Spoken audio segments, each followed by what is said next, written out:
Assalamualaikum warahmatullahi wabarakatuh. Lagi-lagi saya mengulas tentang fosil Gallikelor yang kemarin sudah saya tunjukkan pada sahabat-sahabat semuanya. Bahkan saya tunjukkan 3 kali berturut-turut jenis fosil Gallikelor Malem Jemuah Kliwon atau fosil Gallikelor Jemuah Kliwon yang saya miliki sekarang ini. Jujur saat ini saya agak sedikit kebingungan untuk mengolahnya karena di tahun ini berbeda dengan beberapa tahun kemarin, antara tahun sekitar berapa ya, sekitar tahun 2000 ke atas kalau tidak salah, seingat saya begitu, masih booming-boomingnya batu akik. Nah, pada saat itu tidak susah kita mencari jasa tukang pengasah batu akik. Tapi sekarang ini agak sedikit kesusahan teman-teman, dikarenakan tidak se-booming beberapa tahun yang lalu. Meskipun sampai sekarang pun masih banyak digemari oleh orang-orang, khususnya penghobi batu mulia, terutama batu fosil Gallikelor yang dalam tema kali ini menyambung juga tema-tema sebelumnya atau video sebelumnya yang kemarin-kemarin, bahwasanya fosil Gallikelor ini juga mempunyai keunikan yang saya simpan ini milik saya dari dekat ya, biar lebih jelas. Uniknya di sini, pas di bagian ini kan ada patahan, sedikit patahan. Terus di bagian sini ini warnanya masih warna kayu alaminya, maksudnya kayu aslinya, bukan galihnya. Dan pada saat patah, saya juga sempat bertanya-tanya, kok bagian sini saja yang tidak, sedangkan di sini ini warnanya hitam, ini warnanya coklat seperti kayu biasa. Padahal pas bekas pangkal patahannya ini juga warnanya hitam pekat, ada sedikit mengandung badar perak di sini. Terus di bagian sini ini ada sedikit warna kayu, warna coklat kayu. Kalau di sini ini warna agak sedikit putih kelabu ya, putih kelabu. Terus yang lain ini warna hitam.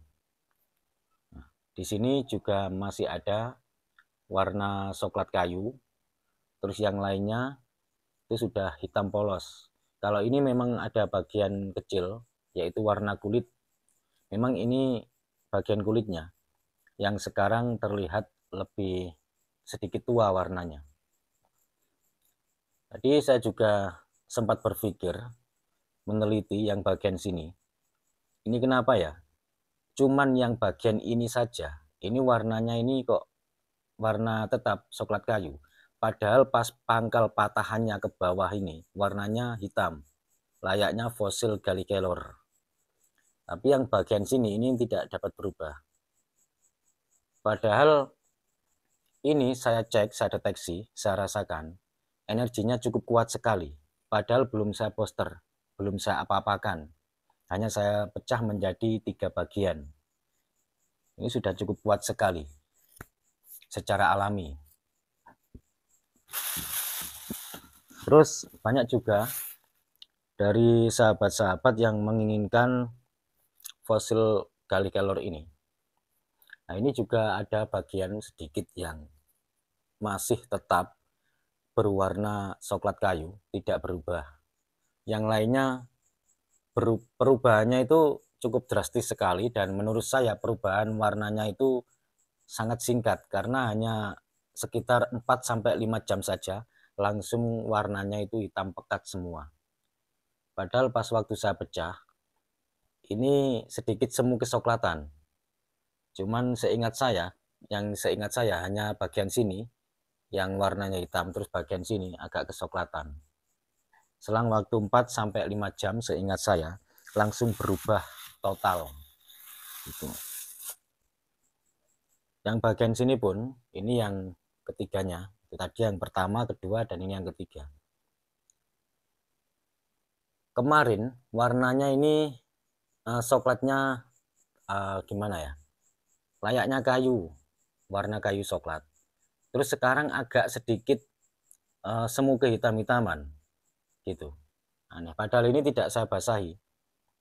Terus di sini ada beberapa butiran yang kerlap-kerlip berwarna hitam pekat juga, seperti batu, layaknya seperti batu apa ya, batu badar besi atau apa. Ini adalah les kelornya, ukurannya sangat kecil-kecil sekali, seperti seukuran kerikil. Terus bagian sini juga, ini tadi yang bagian pas posisi sini, saya lihat ternyata agak sedikit makin menghitam lagi bagian sini dan bagian sini. Apakah fosil Galih Kelor ini, yang menjadi pertanyaan saya, apakah fosil Galih Kelor ini akan semakin lama, berhari-hari, katakanlah dalam waktu hitungan hari ataupun bulan, mungkin ini akan menjadi hitam keseluruhan, saya sendiri juga tidak tahu. Menurut saya ini adalah sebuah misteri yang sampai sekarang belum terpecahkan, karena saya sendiri ternyata tidak bisa mengilmiahkan teman-temannya. Karena untuk perubahan dari warna fosil Galih Kelor sendiri, setahu saya selama ini saya juga menggemari fosil Galih Kelor, kalaupun berubah itu membutuhkan waktu bertahun-tahun, 1 tahun, 2 tahun, 5 tahun, bahkan lebih. Itu pun perubahannya tidak mengarah pada sebuah warna, bukan warnanya yang berubah. Perubahannya sedikit terlihat lebih tua, atau sedikit terlihat tanda-tanda akan mengkristal atau lebih mengkristal. Itu biasanya begitu. Tapi anehnya ini perubahan itu terdapat pada warnanya yang semakin hitam. Gitu. Dari tadi saya itu sebenarnya sudah mencari-cari informasi di teman-teman yang dulunya itu berprofesi mengasah batu akik atau batu mulia. Ternyata sekarang sudah tidak lagi alih profesi, dikarenakan batu akik sudah tidak booming lagi. Meskipun tidak booming lagi, pada kenyataannya saya dan teman-teman pun sampai sekarang pun masih menggemari, masih hobi batu akik, terutama fosil Galih Kelor. Tapi kalau saya sih, selain fosil Galih Kelor juga ada seperti Pirus, terus apa ya, selain Pirus juga termasuk batu Sulaiman. Kalau batu Sulaiman, saya itu lebih suka ke motifnya, ke seninya gitu. Karena batu Sulaiman yang mempunyai seni atau motif yang bagus juga enak dipandang mata. Selain itu saya juga menyukai batu combong. Tapi untuk jenis batu combong itu juga susah sekali untuk mendapatkannya. Yang saya maksud susah untuk mendapatkannya itu bukan berarti batu combong itu sedikit atau susah dicari. Sebenarnya mudah sekali untuk mencari batu combong. Banyak sekali dijual. Yang saya maksud susah itu susah mencari kualitasnya. Karena pada kenyataannya beberapa minggu yang lalu saya mendapatkan batu combong yang menurut saya itu sudah cukup bagus sekali, dan sampai sekarang saya mencari-cari belum dapat juga. Dan kriterianya juga sudah pernah saya ulas di video saya sebelumnya. Tentunya sahabat-sahabat sudah tahu ya untuk kriteria batu combong yang bagus. Baik, kembali mengulas tentang fosil Galih Kelor. Untuk jenis fosil Galih Kelor memang yang bagus itu memang banyak variasinya. Yang maksudnya dari segi warnanya, dari segi seratnya, yang sudah pernah saya ulas beberapa minggu yang lalu di video saya sebelumnya. Terus untuk kekristalannya juga termasuk cukup mendukung sekali ya untuk menilai bagus tidaknya sebuah batu. Karena dari batu apapun, jenis batu apapun, semakin mengkristal, semakin jernih, maka sudah pasti akan semakin bagus. Begitu. Karena untuk sebuah perhiasan itu yang dibutuhkan keindahan dari sebuah batu, entah itu dari cuttingannya, terus dari warnanya, dari seratnya, dari kekristalannya, termasuk dari kejernihannya juga. Tapi untuk jenis batu bertuah yang dipercaya cukup bertuah dari masa ke masa, termasuk salah satunya batu fosil Gali Kelor. Itu yang penting kita melihat dari kualitasnya. Kualitasnya sudah pernah saya ulas berkali-kali, saya ulangi lagi, sudah pernah saya ulas berkali-kali di video saya sebelumnya, termasuk dari segi seratnya yang rapat, seratnya yang padat dan halus. Begitu, intinya begitu. Dan buat sahabat-sahabat yang mungkin baru menemukan channel ini, bisa disaksikan ulasan saya tentang batu fosil Gali Kelor yang berkualitas itu bagaimana. Di situ sudah saya jelaskan berkali-kali, karena sampai sekarang pun kenyataannya saya sering mendapatkan pertanyaan-pertanyaan fosil Gali Kelor itu yang bagus, itu yang bagaimana, baik itu di kolom komentar atau lewat jalur WA.